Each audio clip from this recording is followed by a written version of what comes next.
Hi കൂട്ടുകാരെ, പുതിയൊരു വീഡിയോയിലേക്ക് എല്ലാവർക്കും സ്വാഗതം.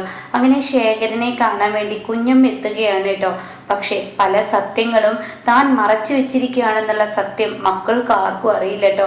അങ്ങനെ കുഞ്ഞമ്മ എത്തുമ്പോൾ ശേഖരന്റെ അവസ്ഥ വളരെ ദയനീയം.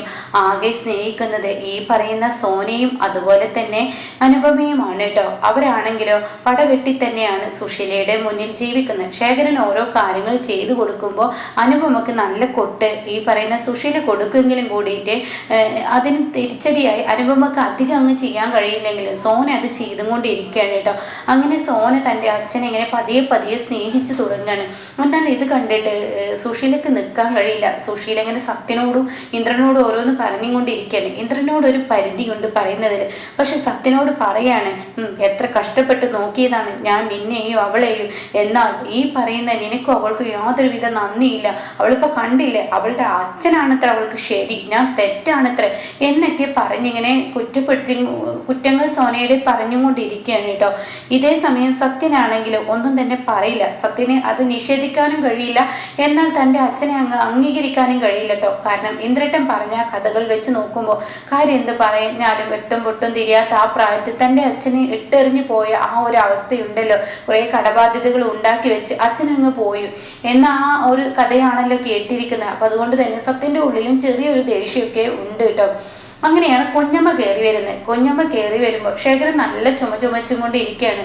സോനയാണെങ്കിലോ അച്ഛന് ചുടുവെള്ളവും കാര്യങ്ങളൊക്കെ ഇങ്ങനെ കൊണ്ടുവന്ന് കൊടുക്കുകയാണ്. അതിനിടയ്ക്ക് ശ്യാമമോള് കരയുമ്പോൾ സോന അങ്ങ് പോകുന്നുണ്ട് കേട്ടോ. ഈ സമയം അനുപമ ശേഖരൻ്റെ അടുത്ത് ചെന്നിരിക്കുമ്പോഴും അനുപമ ഓരോ കാര്യങ്ങൾ ചെയ്തു കൊടുക്കുമ്പോഴും ശേഖരനെയും അനുപമയെയും കുറിച്ച് സുശീല അസഭ്യ വാക്കുകൾ ഉണ്ടാക്കിക്കൊണ്ടിരിക്കും കേട്ടോ. ഒരു അമ്മായിയച്ഛനോട് പെരുമാറുന്ന പെരുമാറ്റമാണ് അവളുടേത്.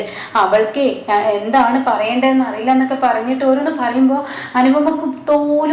അനുപമക്ക് പോലും തൊലി ഉരുന്ന ഈ സംസാരം അധികം ഒന്നും കേട്ട് നിൽക്കാൻ കഴിയാത്തത് കൊണ്ട് തന്നെ ശേഖരൻ പറയാണ്, മോളെ നീ അധിക സമയം എന്നിൽ നിൽക്കണ്ട, നീ പൊയ്ക്കോ എന്ന് പറയുന്നുണ്ട് കേട്ടോ. അപ്പൊ ഈ സമയം സത്യനാണെങ്കിലോ കടയിലോട്ട് പോകുന്ന ഒരു സമയമായിരിക്കും. കുഞ്ഞമ്മയാണെങ്കിലോ കയറി വരുന്ന ആ ഒരു സമയം. അപ്പൊ കുഞ്ഞമ്മയെ കണ്ടല്ലോ. അപ്പൊ ശേഖരനാണെങ്കിലോ കുഞ്ഞമ്മയെ കാണുമ്പോൾ വലിയ സന്തോഷം ശേഖരനുണ്ട് കേട്ടോ. പക്ഷെ സുശീലയുടെ അമ്മയുടെ ജ്യേഷ്ഠത്തിയല്ലേ, അപ്പൊ അതുകൊണ്ട് തന്നെ സുശീലയുടെ ആ പകർപ്പ് ഇവരിൽ ഉണ്ടാവും എന്ന ഒരു പേടിയുണ്ട്. കാരണം കുറച്ച് എടുത്തു ചാട്ടം ഈ കുഞ്ഞമ്മക്ക് ഉണ്ടായിരുന്നു.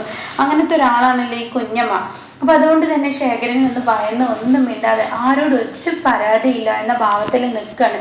അപ്പൊ ശേഖരൻ ഇങ്ങനെ മണ്ണ് തപ്പുന്ന ആ ഒരു ചുമച്ചും കൊണ്ടിരിക്കുകയാണ്. അപ്പൊ ഈ സമയം കുഞ്ഞമ്മക്ക് ഇത് കണ്ടിട്ട് സങ്കടം തോന്നുന്നത്. അങ്ങനെ സത്യനാണെങ്കിലോ കുഞ്ഞമ്മയോട് പറയാണ്, കുഞ്ഞമ്മയെ അകത്ത് കയറിയിരിക്കട്ടോ, സോന ശ്യാമോളുടെ അടുത്തോട്ട് പോയിരിക്കുകയാണ്, അമ്മ ഇപ്പൊ ഉള്ളിലുണ്ട്, അങ്ങോട്ടേക്ക് പോയിക്കോ എന്ന് പറയാണ്. ഇതേ സമയം സത്യം ഞാൻ പോട്ടെ എന്ന് പറയുന്നത്. അത് കേട്ട ഉടനെ നീ എങ്ങോട്ടേക്കാ? ഞാൻ ട്രാവൽസിലോട്ട് എന്ന് പറയാണ്. എടാ ആ ഇരിക്കുന്നത് ആരാ? അതെനിക്കറിയില്ല കുഞ്ഞമ്മേ. അതെന്താടാ നീ അങ്ങനെ പറയുന്നത്? അത് നിന്റെ അച്ഛനല്ലടാ. ആ മനുഷ്യൻ കിടന്ന് ചുമക്കുന്നത്, അദ്ദേഹം ഒരു തുള്ളി വെള്ളം കിട്ടാൻ വേണ്ടി ബുദ്ധിമുട്ടുന്നത് നീ കണ്ടില്ലേ? അപ്പൊ സത്യനാണെങ്കിലോ അത് ചെയ്തു കൊടുക്കാൻ ഇവിടെ വേറെ ആളുകൾ ഉണ്ടാവും. അപ്പൊ അത് കേട്ട ഉടനെ കുഞ്ഞമ്മ പറയണേ, മോനെ സത്യ നീ ഒന്നിങ്ങ് വന്നേ, നീ എൻ്റെ കൂടെ വാ എന്ന് പറയണേ. ഇതേ സമയം എന്താ കുഞ്ഞമ്മേ നീ ഇങ്ങ് വാടാ, നിന്റെ ഉള്ളിലൊക്കെ മനുഷ്യപ്പറ്റി എന്നുള്ള സംഭവം ഉള്ളതാണ്. നിന്റെ അച്ഛൻ്റെ ആ ഒരു സ്വഭാവമാണ് നിന്നിലുള്ളത്. അത് സുശീല തന്നെ പലവട്ടങ്ങളായി നിന്നോട് പറഞ്ഞിട്ടുണ്ട്, നിന്റെ അച്ഛൻ്റെ സ്വഭാവമാണ് നിന്നിലുള്ളതെന്ന്. എന്നാൽ ഈ സമയം നിന്നിൽ ഇപ്പോൾ അത് കാണാനില്ലല്ലോ. മക്കളിൽ വെച്ച് ഏറ്റവും നല്ലൊരു മകൻ നീയായിരുന്നു. ആരുടെയും കണ്ണുനീർ കണ്ടാൽ മനസ്സിലാക്കാനും ആരുടെ വേദന കണ്ടാൽ അത് തിരിച്ചറിയാനുള്ള കഴിവ് നിനക്കുണ്ടായിരുന്നു. ഇപ്പൊ എന്ത് സത്യം നിനക്ക് പറ്റിയത്? ആ ഇരിക്കുന്നത് നിന്റെ അച്ഛനല്ലേ? അത് കേട്ട ഉടനെ അച്ഛൻ എന്ന വാക്കിന്റെ അർത്ഥം എൻ്റെ കുഞ്ഞമ്മേ നിങ്ങൾക്കറിയുമോ? എന്താ എനിക്ക് അറിയില്ലെന്ന് നിനക്ക് തോന്നുന്നുണ്ടോ? അല്ല, അച്ഛൻ എന്ന് പറയുന്ന ആ വാക്കിന്റെ അർത്ഥം, അച്ഛൻ എന്ന് പറയുന്നത് വെറുതെ അങ്ങ് പേരിട്ട് വിളിച്ചാൽ മതിയാവില്ലല്ലോ. അച്ഛന്റെ കടമകളും ആ ഒരു കാര്യങ്ങളൊക്കെ അച്ഛൻ മക്കൾക്ക് ചെയ്തു തരണ്ടേ? ആര് പറഞ്ഞു നിങ്ങൾക്ക് നിങ്ങളുടെ അച്ഛന് ഒന്നും തന്നെ ചെയ്തു തന്നിട്ടില്ല എന്ന്? അത് കേൾക്കുന്ന സത്യൻ കണ്ണ് ഇങ്ങനെ ഉരുട്ടി നോക്കുകയാണ് കേട്ടോ. നീ എന്നെ കണ്ണുരുട്ടി നോക്കണ്ട, നിന്റെ കരട നോക്കി ഒന്ന് പൊട്ടിക്കാനാണ് എനിക്ക് തോന്നുന്നത്. ആ ഇരിക്കുന്ന മനുഷ്യൻ എന്നെയൊക്കെ എങ്ങനെയാണ് നോക്കിയെന്ന് നിനക്കറിയോ? ആ ഇരിക്കുന്ന മനുഷ്യൻ എന്നെയൊക്കെ ഉപേക്ഷിച്ച് എങ്ങനെയാണ് പോയതെന്ന് നിനക്കറിയോ? അത് കേൾക്കുന്ന സത്യൻ, എന്താ കുഞ്ഞമ്മ ഇങ്ങനെയൊക്കെ പറയുന്നത്? അതേടാ, ഞാൻ പറയുന്നത് ആദ്യം പറയുകയും കേൾക്ക്. ആ മനുഷ്യന് നീ ഒരൊറ്റ വെള്ളം എടുത്തു കൊടുക്ക്. അതിൻ്റെ അച്ഛനല്ലേ, അത് വേണ്ട, അച്ഛൻ എന്ന ആ സ്ഥാനത്ത് നീ കാണണ്ട. വഴിയിലൂടെ പോകുമ്പോൾ ഇങ്ങനെയൊക്കെ ഒരാളെ കണ്ടു കഴിഞ്ഞാൽ നീ കാണാതെ പോവുകയാണോ ചെയ്തിട്ടുള്ളത്? ഞാൻ കാണുന്ന സത്യൻ അങ്ങനെയല്ല, ഞാൻ അറിയുന്ന സത്യൻ അങ്ങനെയല്ല. ആരെന്ത് തെറ്റ് ചെയ്താലും അത് പൊറുക്കാനും ക്ഷമിക്കാനുള്ള കഴിവ് സത്യനിലുണ്ട്. എന്തിനാ നിന്റെ ആദ്യ ഭാര്യ നിന്നെ ഇട്ടേച്ച് ഒട്ടിച്ച് പോയിട്ടും അവൾക്ക് നീ ചെയ്തു കൊടുത്ത സഹായം എന്താ? അത്ര വലിയ പാപമൊന്നും നിന്റെ ഈ ഇരിക്കുന്ന അച്ഛൻ എന്നോട് ചെയ്തിട്ടില്ലടാ. അപ്പൊ കുഞ്ഞമ്മേ, എന്താ കുഞ്ഞമ്മ ഇങ്ങനെയൊക്കെ പറയുന്നത്? എനിക്കൊന്നും തന്നെ മനസ്സിലാവുന്നില്ല. അപ്പോഴേക്കും സുശീല അങ്ങോട്ടേക്ക് കടന്നു വരികയാണ് കേട്ടോ. അപ്പൊ സുശീല വന്നിട്ട് പറയണേ, ദേ കുഞ്ഞമ്മേ, നിങ്ങൾ എന്തിനാ ഇതിൽ കയറി ഇടപെടുന്നത്? ഇത് എൻ്റെ കുടുംബകാര്യമാണ്. നിന്റേതാണെങ്കിലും മറ്റുള്ളവരുടെ ആണെങ്കിലും പറയേണ്ടത് പറയേണ്ട സമയത്ത് പറയണം സുശീലെ. എന്നും നിനക്ക് അഹങ്കാരം തന്നെ നിന്റെ തലയിലുള്ളൂ, അല്ലാതെ നിനക്ക് ഒന്നും ഉണ്ടായിരുന്നില്ല. നിന്റെ തെറ്റുകുറ്റങ്ങൾക്കെല്ലാം കൂട്ടുപിടിച്ചൊരു വ്യക്തിയാണ് ഈ കുഞ്ഞമ്മ. നീ ഈ ശേഖരന്റെ പിന്നാലെ പോകുമ്പോൾ അന്ന് എന്നും എപ്പോഴും നിനക്ക് സപ്പോർട്ടായി നിന്നവളാണ് ഈ കുഞ്ഞമ്മ. നിന്റെ തെറ്റുകുറ്റങ്ങൾ കണ്ടിട്ടും എതിർത്തൊരു വാക്ക് കുഞ്ഞമ്മ പറഞ്ഞിട്ടില്ല. നിന്റെ ഇഷ്ടത്തിനനുസരിച്ച് നിന്ന ഒരാളാണ് ഈ കുഞ്ഞമ്മ. പക്ഷേ ഇന്നിപ്പോ നിന്റെ മക്കള് ഈ ശേഖരനോട് കാണിക്കുന്നത് കാണുമ്പോൾ എനിക്ക് സഹിക്കുന്നില്ല. അപ്പോഴേക്കും സോന പറയണ, അങ്ങനെ പറഞ്ഞു കൊടുക്ക് കുഞ്ഞമ്മേ, അങ്ങനെയെങ്കിലും അമ്മക്കൊന്ന് മനസ്സിലാവട്ടെ. അത് കേട്ട ഉടൻ തന്നെ ഡി നീ വായടക്കടി. അപ്പോഴേക്കും സത്യൻ, എന്താ കുഞ്ഞമ്മേ, കുഞ്ഞമ്മ എന്താ പറഞ്ഞു വരുന്നത്? അതേ മോനെ, നീ അറിയണം, നിന്റെ അമ്മ പറയുന്നത് പോലെയൊന്നല്ല നിന്റെ അച്ഛൻ്റെ അവസ്ഥ. നിന്റെ അച്ഛൻ ഇന്ന് ഈ കട തലയിൽ കയറി ഈ നാട് വിട്ടു പോയത് എങ്ങനെയെന്ന് നിന്റെ അമ്മയോട് നീ ഇന്നേ വരെ ചോദിച്ചിട്ടുണ്ടോ? ഇല്ലല്ലോ.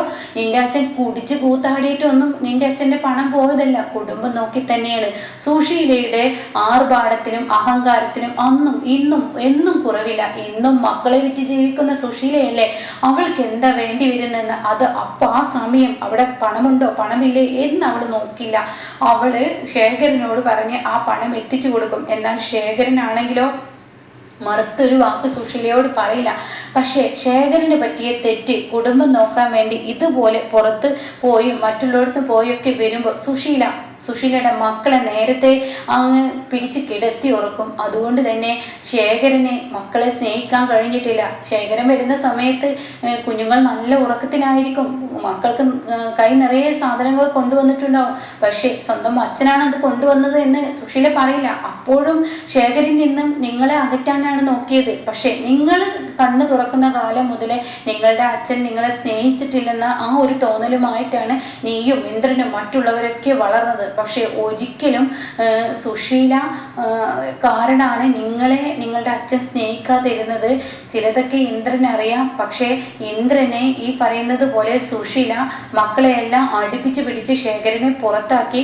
അങ്ങനെ കടം തലയിൽ കയറിയപ്പോൾ ശേഖരനെ നിൽക്കാൻ വയ്യാത്തത് കൊണ്ടാണ് ആ മനുഷ്യൻ ഈ നാട് വിട്ടു പോയത്. ബാക്കിയുള്ള കഥ പറഞ്ഞു കൊടുക്ക് ശേഖര. നീ ആരെ പേടിച്ചിട്ടാണ് മിണ്ടാതെ നിൽക്കുന്നത്? വേണ്ട കുഞ്ഞമ്മേ, ഞാൻ കാരണം വെറുതെ സുശീലയുടെ ഉള്ള വില മക്കളുടെ മുന്നിൽ പോവരുത്. കുഞ്ഞമ്മ ഇതൊന്നും പറയരുതായിരുന്നു. കുഞ്ഞമ്മ ഇതൊന്നും പറയണ്ട. എനിക്ക് ഇങ്ങനെയൊക്കെയുള്ള ജീവിതം മതി, അത്ര മതി. എനിക്ക് എൻ്റെ മക്കളെ കാണാലോ. ഈ ചായ്പിലാണെങ്കിലും എൻ്റെ മക്കളെ ഒരു നോക്ക് കാണാൻ പറ്റുന്നുണ്ടല്ലോ. അവരെന്നെ സ്നേഹിച്ചില്ലെങ്കിൽ എൻ്റെ പൊന്നുമോൾ ഇപ്പം എന്നെ സ്നേഹിക്കൽ തുടങ്ങിയില്ലേ, അതുപോലെ ഈ ഇരിക്കുന്ന മകനും എന്നെ തിരിച്ചറിയുന്ന ഒരു നാള് വരും. എൻ്റെ ശേഖര, വായിൽ ഓരോന്ന് വെച്ചും കൊണ്ട് ഇരുന്ന് കഴിഞ്ഞാൽ നിന്റെ മകനൊന്നും നിന്നെ തിരിച്ചറിയില്ല. നീ എങ്ങനെയാണ് പോയതെന്നും നീ പോയതിനു ശേഷം നീ എന്തുകൊണ്ടാണ് നാട്ടിലോട്ട് വരാത്തതെന്നും എന്നൊക്കെ പറഞ്ഞു കൊടുക്കെന്ന് പറയട്ടോ. അങ്ങനെ ശേഖരൻ പറയണം, മോനെ, ഈ അച്ഛൻ അറിഞ്ഞുകൊണ്ട് നിന്നോട് ഒരു തെറ്റും ചെയ്തിട്ടില്ല, നിന്നോട് ആരോടും ചെയ്തിട്ടില്ല. ഞാൻ പോകുമ്പോഴും ഇന്ദ്രന്റെ കൈ പിടിച്ച് നിങ്ങളെ ഏൽപ്പിച്ചിട്ടാണ് ഞാൻ പോയത്. അമ്മയും മക്കളെയും നീ നല്ല പോലെ നോക്കണേട്ടോ എന്ന്. ഞാൻ അവിടെ നിൽക്കാൻ പറ്റാത്തത് കൊണ്ട്, ഞാൻ അവിടെ നിന്ന് കഴിഞ്ഞാൽ എന്നെ ആളുകൾ കൊല്ലുമെന്നതുകൊണ്ടും ഞാൻ നാട് വിട്ടു. അതൊരു തെറ്റ് തന്നെയാണ്. ആളുകളുടെ ചവിട്ടും കുത്തും ഏറ്റ് ഞാൻ മരിക്കുകയായിരുന്നു ഇതിലും നല്ലത്. പക്ഷെ ഞാൻ പോയി കഴിഞ്ഞാൽ നിങ്ങൾ ആരും ഉപദ്രവിക്കില്ല, ഒരു സ്ത്രീയിലെ എന്നൊക്കെയാണ് ഞാൻ കരുതിയത്. പക്ഷെ ഞാൻ എത്രയും പെട്ടെന്ന് നിങ്ങൾക്ക് പണം അയച്ചു തരാനുള്ള ആ ഒരു പോക്കായിരുന്നു പോയത്. പക്ഷെ ദൈവം അവിടെയും എന്നെ ചതിച്ചു, ഇപ്പോഴും എന്നെ ചതിച്ചുകൊണ്ടിരിക്കുകയാണെന്ന് പറയുമ്പോൾ സത്യന് സഹിക്കില്ല കേട്ടോ. അങ്ങനെ തൻ്റെ അച്ഛൻ 18 വർഷം നാട്ടിലോട്ട് ഒരു വിവരവുമില്ല ഇല്ലാതെ ഒരു ഒരു ഒരു ഇതുമില്ലാതെ ആ മണലാരുണ്യത്തിൽ കിടന്ന് കഷ്ടപ്പെട്ട ആ വേദനയാതനകൾ കേൾക്കുമ്പോൾ ഒരിക്കലും സഹിക്കാനാവാത്ത ആ സങ്കടം പേറിയും കൊണ്ട് സത്യൻ എന്ത് ചെയ്യുന്നു, തൻ്റെ അച്ഛൻ്റെ കാല് പിടിച്ച് മാപ്പ് പറയാൻ കേട്ടോ. അച്ഛ, അറിഞ്ഞോ അറിയാതെയൊക്കെ എവിടേക്കോ വെച്ച് അച്ഛനെ തല്ലുകയും പിടിക്കുകയും വലിച്ചഴക്കുകയും ഒക്കെ ചെയ്തിട്ടുണ്ട്. അതിന് ഈ പാപിയായ മകന് മാപ്പ് തരണം അച്ഛ. അറിഞ്ഞും കൊണ്ടല്ല എൻ്റെ മോനെ, നീ എന്നെ തച്ചിട്ടുണ്ടെങ്കിലും നീ എന്നെ പിടിച്ചു വലിച്ചിട്ടുണ്ടെങ്കിലും സ്വന്തം അച്ഛനാണെന്ന് കരുതിയിട്ടൊന്നല്ലല്ലോ. ഞാനിവിടെ വന്നതിന് ശേഷം നീ അങ്ങനെയൊന്നും എന്നോട് ചെയ്തിട്ടില്ലല്ലോ. പക്ഷേ നീ അങ്ങനെ ചെയ്തത് കൊണ്ട് തന്നെ ഇന്ന് എൻ്റെ മക്കളിലോട്ട് എനിക്ക് എത്താൻ കഴിഞ്ഞില്ലേ. അല്ലെങ്കിൽ ആ ആക്സിഡൻറ്റ് സംഭവിച്ചില്ലായിരുന്നെങ്കിൽ ഞാൻ ഇന്നിപ്പോൾ ഹോസ്പിറ്റലാവുമോ, ഈ പറയുന്ന അനുപമയുടെ അച്ഛൻ എന്നെ പിടിച്ചു കൊണ്ടുപോവുമോ, ഈ വീട്ടിലോട്ട് എനിക്ക് കയറാൻ പറ്റുമോ, ആരും അറിയാതെ നിങ്ങളുടെയൊക്കെ അച്ഛൻ തെരുവിൽ എവിടെയൊക്കെയോ കിടന്ന് മരിച്ചിരുന്നില്ലേ എന്നൊക്കെ ഇങ്ങനെ പറയുമ്പോൾ സോനങ്ങനെ വിതുമ്പി വിതുമ്പി കരയാം. സത്യനും കേട്ടോ. അങ്ങനെ ശേഖരൻ്റെ തോളിലോട്ട് രണ്ട് മക്കളും ചായുമ്പോൾ സുശീല വാപൊത്തി നിൽക്കുകയാണ് കേട്ടോ. ഈശ്വര, എന്താണ് ഇപ്പോൾ ഇവിടെ താൻ ആ അർഷയുടെ ബുദ്ധി കേട്ട് എന്തിനാണ് ഇയാൾ ഇവിടെ പിടിച്ചു നിർത്തിയത്? അതിലും നല്ലത് പിടിച്ച് വലിച്ചഴിച്ച് പുറത്തോട്ട് കൊണ്ടുപോയാൽ മതിയായിരുന്നു എന്നുള്ള ആ ഒരു ഇതോടുകൂടി സുശീല നിൽക്കുകയാണ് കേട്ടോ. അങ്ങനെ കുഞ്ഞമ്മയുടെ വായിൽ നിന്നും സത്യങ്ങൾ പലതും തിരിച്ചറിയുമ്പോൾ ഇനി ഭാനുമ്മയിൽ നിന്നും കൂടി മക്കൾ തിരിച്ചറിയാനിരിക്കുന്നുണ്ട് കേട്ടോ.